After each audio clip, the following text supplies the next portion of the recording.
Once upon a time in the town of Otu, there was a lady named Ifoma. Ifoma was a woman that made heads turn. When she walked past, men stopped to stare. Women whispered about her beauty, her grace, her charm. Everything about her was perfect. Her skin, smooth like water. Her smile, bright like the midday sun. And her money, plenty. She never lacked anything. Men loved her.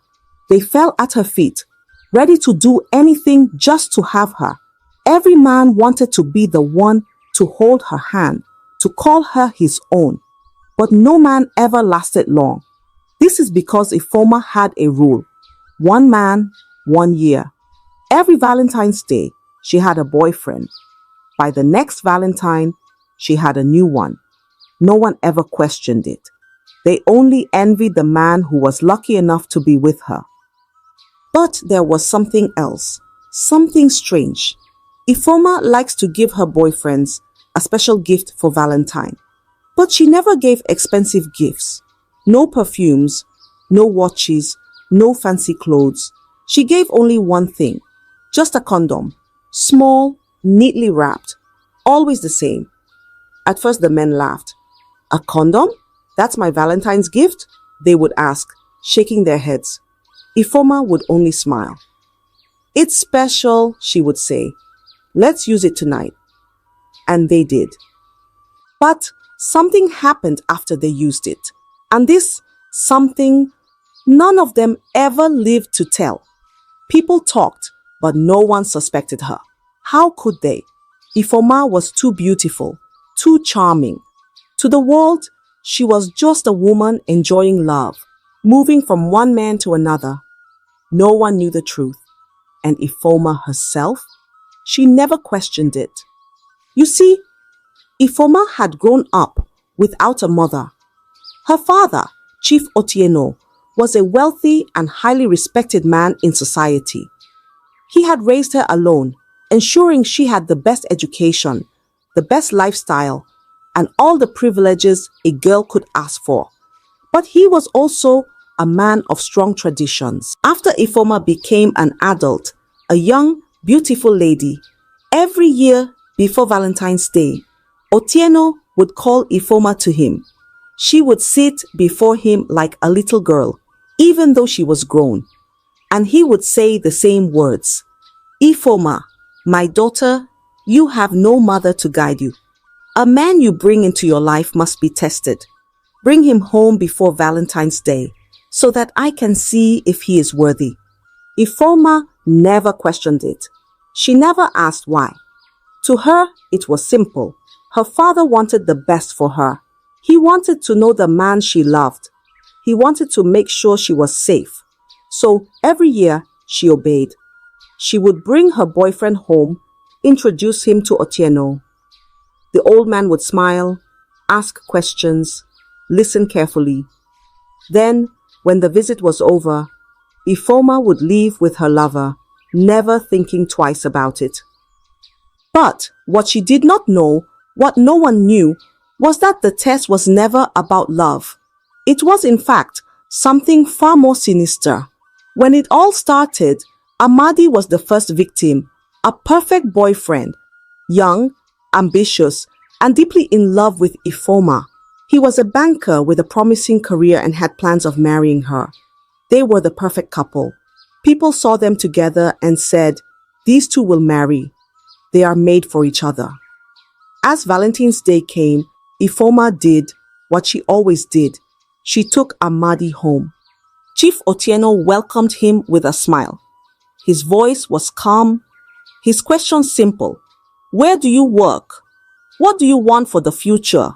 How do you feel about my daughter? Amadi answered each question with confidence. He spoke about his love for Ifoma, his plans, his dreams. Otieno only nodded, watching him closely. When the visit ended, Ifoma and Amadi left. Ifoma felt happy. Papa likes him, she thought. This is good. That evening, Amadi took Ifoma out. They had dinner at the best restaurant in town. They laughed, held hands, talked about the future. Then, as the night stretched, Ifoma leaned close and whispered, "Let's not go home tonight. Let's book a hotel. Just us." Amadi smiled. He was a man in love. "Anything for you, Ifoma," he said. They checked into a luxury hotel, a place with soft beds and golden lights. Everything was perfect. As they got comfortable and about to get intimate, Ifoma reached into her purse and pulled out a small, neatly wrapped package. She placed it in Amadi's hand with a playful smile. "I got you something," she said. Amadi unwrapped it. "A condom." He laughed. "This is what you got me?" Ifoma nodded. "I want our night to be special. Let's use this one." Amadi saw no reason to refuse. He trusted Ifoma. That night, they made love. By morning, Amadi was dead. His body lay still on the bed. No wounds, no signs of struggle. His face was peaceful, as if he had simply drifted away in his sleep. And Ifoma?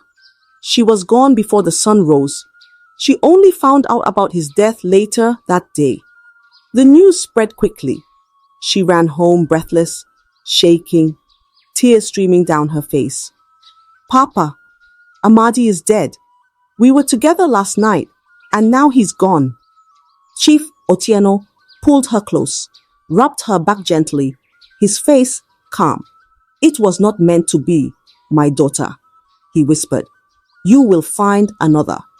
And just like that, the matter ended. No questions, no police, no one wondered why. Ifoma grieved for a while, but life moved on. 1 year passed. Life moved on. People forgot. And then another Valentine's Day came. Then came Thomas. Thomas was different from Amadi. He was older, wiser, a man of business. He had traveled far and seen many things. But the one thing he had never seen before was a woman like Ifoma. From the moment he laid eyes on her, he was lost. He wanted her, not just for now, forever. "Ifoma, you are the woman I have been waiting for," he said one evening. "I want to marry you." Ifoma smiled. "Let's take things slow," she said, but deep inside, she knew how it would end. Valentine's Day came, and like always, she took him home. Chief Otieno welcomed Thomas like an old friend. He smiled, shook his hand, asked his usual questions. "Where do you come from? What do you do? What are your plans for my daughter?" Thomas answered with confidence. "I love Ifoma. I want to build a future with her." Otieno nodded, his eyes calm, unreadable. "Good man," he said. The visit ended, and Ifoma and Thomas left. That evening, Thomas took Ifoma out for a romantic dinner. Expensive food, soft music, candlelight. He held her hand across the table, his eyes filled with love. "One day, we will be married," he said. "I will give you everything you want." Ifoma only smiled. The night stretched on, and Ifoma leaned closer. "Let's book a hotel," she whispered. "I don't want to go home." Thomas's face lit up. "Anything for you, my love." They checked into a luxury hotel. The room was perfect, the air filled with warmth and laughter. As they settled in, Ifoma reached into her purse. She pulled out a small, neatly wrapped package and placed it in Thomas's hands. "A special gift for tonight," she said. Thomas unwrapped it. "A condom." He smirked. "So you came prepared?" Ifoma giggled. "Let's use this one." Thomas saw no reason to refuse. He trusted her. That night, they made love. By morning, Thomas was dead. His body lay still, his face peaceful. No wounds, no struggle, no explanation. And Ifoma? She was gone before the sun rose. Later that day, when she heard the news, she ran home, tears in her eyes. "Papa, why does this keep happening? Thomas is dead, just like Amadi." Otieno held her close, his voice gentle. Some men are not meant for you, my daughter, he whispered. You will find another. And again, Ifoma never asked questions. Another Valentine's Day passed. Another man was gone, and the world moved on. The years rolled by, and the story remained the same. One man after another. Each Valentine's Day, Ifoma had a new love, a man who adored her, who saw her as a dream. Each February 14th, she took him home. Chief Otieno welcomed him warmly, smiled, nodded, asked his usual questions, and each time the man left with Ifoma, thinking he had found his future. Then the night would come, a romantic dinner, laughter, a soft whisper. Let's not go home. Let's book a hotel. The man would agree. And when the time was right, Ifoma would reach into her purse, pull out a small, neatly wrapped gift, and place it in his hands. I got you something, she would say. Smiling, he would open it, a condom, and by morning, he would be dead. No wounds, no signs of struggle, just gone. And Ifoma, she was never there to see it happen. She cried each time. She mourned each man, but she never asked why, never stopped to wonder. Every year, she told herself it was fate, that maybe love was not meant for her, that maybe she was cursed, but she never saw the pattern, never questioned the strange way death followed her love. And people, oh, they whispered, why does Ifoma change boyfriends every year? How come none of them ever last? Why does she never talk about her exes? But no one dared to ask her. She was too beautiful, too graceful, too untouchable. Who would suspect a woman like Ifoma? And so the years passed, and then came Ejiro. And Ejiro? He was different. This one was not like the others. He was not rich, not powerful, not the kind of man Ifoma usually dated. But he had something the others didn't, a mother who prayed. Ejiro's mother had raised him with strong words, words that echoed in his ears like a warning bell. My son, a woman who gives you too much money is a trap. But Ejiro did not listen. Ifoma had been good to him. When he was struggling, she paid his rent. When school fees became a problem, she helped him. She was kind, generous, caring. How could she be a trap? When Ifoma took him to meet Chief Otieno, Ejiro felt no fear. The old man welcomed him with a smile, asked his usual questions. Where do you come from? What do you do? What do you see in my daughter? Ejiro answered each one, confident, respectful. But something about Otieno's smile made him uneasy. It was too calm, too knowing. But he pushed the thought away. Then Valentine's Day came. Ifoma planned the night like always. A beautiful dinner, soft laughter, hands touching across the table. Then, as the night deepened, she leaned closer.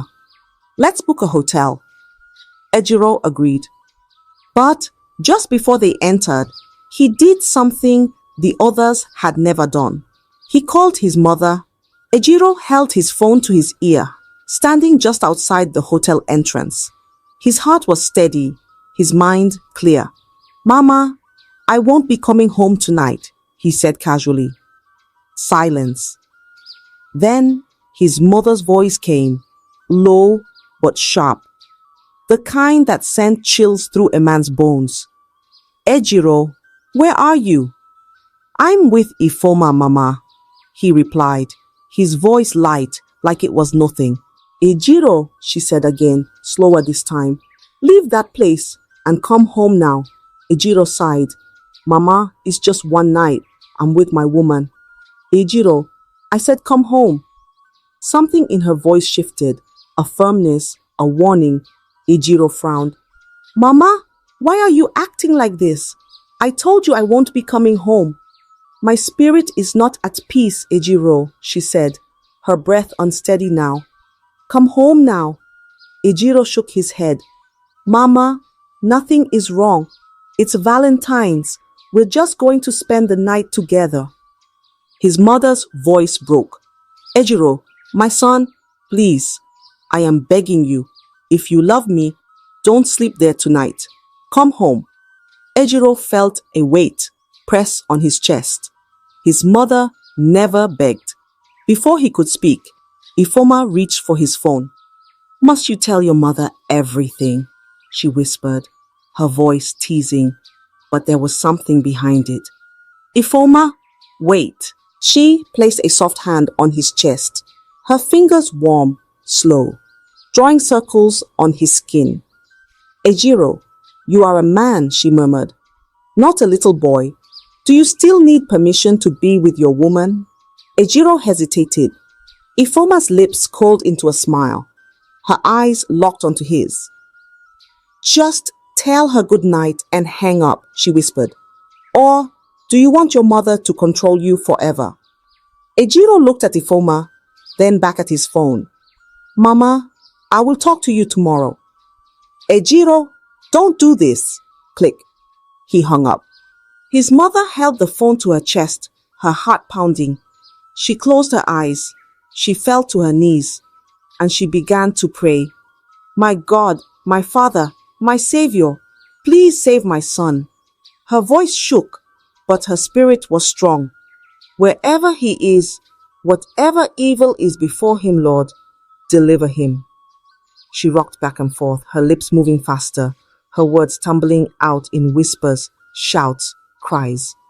Not my son, not my son, not my son.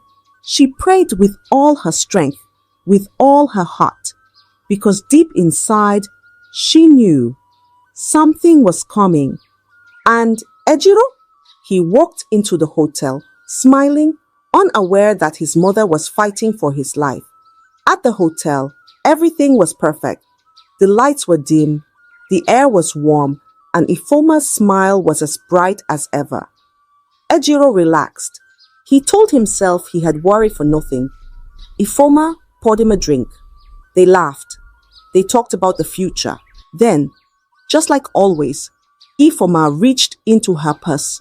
She pulled out a small, neatly wrapped package and placed it in Ejiro's hands. A special gift for tonight, she said, her voice soft, playful. Ejiro unwrapped it, a condom. The moment he saw it, something deep inside him, something strong, something loud, shouted, Danger! His chest tightened. His fingers felt cold. Why this one? He asked, his voice steady but sharp. I have my own. Ifoma's smile flickered, just for a second, but Ejiro saw it. But this is my gift, she said. Let's use it. Ejiro frowned. His heartbeat picked up. Ifoma, why are you insisting? She forced a laugh, but it did not reach her eyes. Just to make the night special. But Ejiro did not listen. He stood his ground. No, Ifoma, I will use mine. They argued back and forth, but finally, Ifoma gave in. Then, they got intimate and made love like that night, without any protection. And that was when it happened. Ifoma gasped. Her hand clutched her stomach. Her body swayed. Then she screamed. A terrible sound, like an animal in pain. She dropped to her knees, fingers clawing at the floor. Then she vomited blood. Thick, dark blood. It spilled from her mouth, staining the floor, her dress, her hands. She fell on her side, her body twisting, jerking. Ejiro jumped back, his mind racing. Somebody help, he shouted. Ifoma, what's happening? She could not answer. Her eyes rolled back, her body convulsed. Ifoma, the woman who had taken so many men to this same moment, was now the one fighting for her life. And Ejiro? He stood there, frozen, because he knew this was not normal. This was something else. The hotel staff rushed in, but the moment they saw Ifoma on the floor, shaking, Vomiting blood, they stopped. They did not scream. They did not panic. They just stared because they knew her, Ifoma. Every year, she came. Every year, she brought a man. And by morning, that man was always dead. They knew what always happened on February 15th. And now, for the first time, the one on the floor was not the man. It was her. No one touched her. No one moved. They only did one thing. They called Chief Otieno. When the old man arrived, his face was calm, his hands steady. But when he stepped inside and saw Ifoma on the floor, gasping for breath, choking on her own blood, his whole body stiffened. His lips trembled. His hands shook. Because he knew the ritual had failed. Ejiro was supposed to die. But Ejiro lived. And that meant only one thing. Ifoma had to take his place. Ejiro stood there, watching. His head was spinning, his heart racing. What's happening? What's wrong with her? He demanded. But Otieno did not answer. His chest rose and fell. His eyes darted around the room. His mind was running, thinking, calculating. Then the hotel manager stepped forward. His voice was cold, quiet. Chief, tell us the truth. What is happening to your daughter? The room fell silent. The staff, the manager, Ejiro, all of them watched the old man. And then, under pressure, under the weight of the moment, Chief Otieno confessed. Years ago, Otieno was not always rich. There was a time when he was just another struggling man.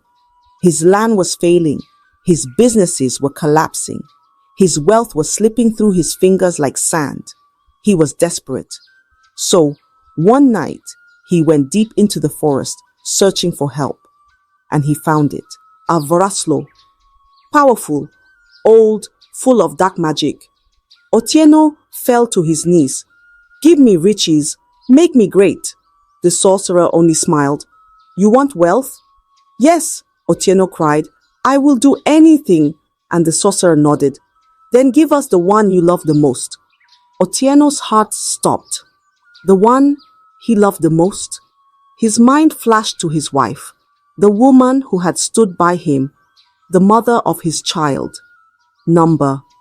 He could not do it. But as the days passed, his land grew drier, his businesses crumbled, and his debt swallowed him whole. He had no choice. So, one night, he took his wife into the dark forest. She was sleeping. She did not know.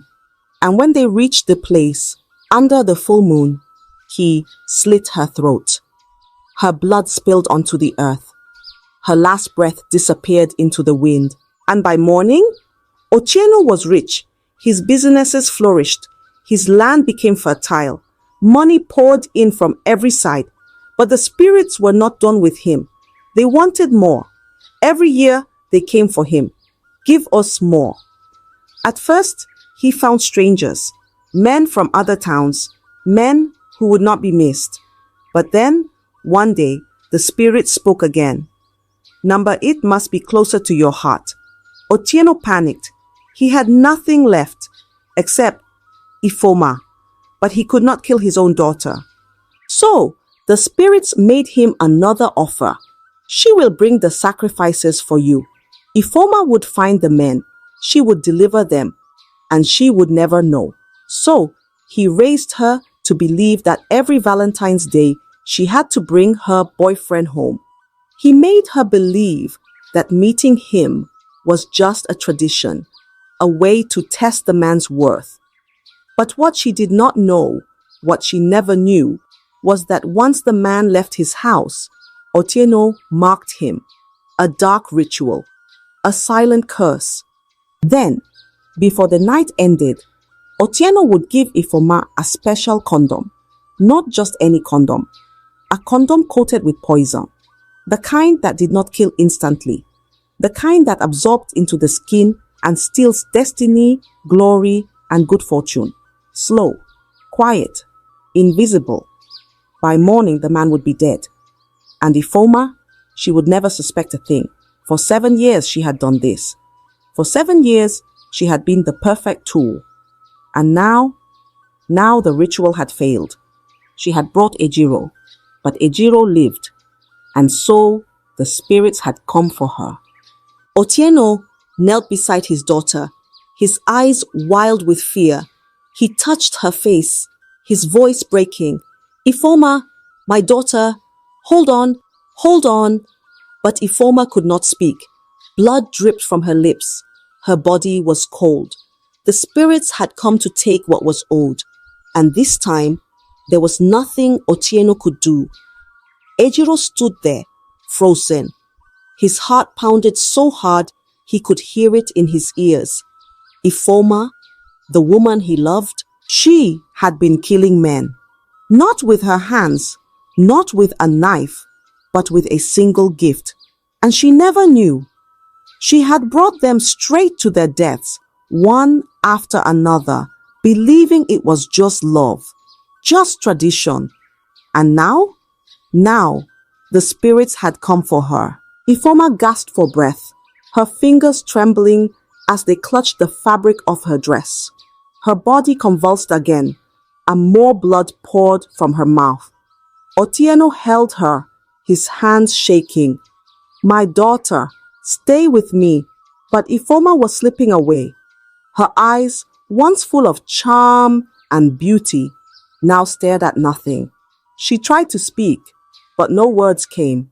Then, before sunrise, she took her last breath. The room went silent. Otieno knelt beside her lifeless body, his face hollow, his power gone. The ritual had claimed her instead. The spirits had taken what was owed. Ifoma, the woman every man wanted, was gone.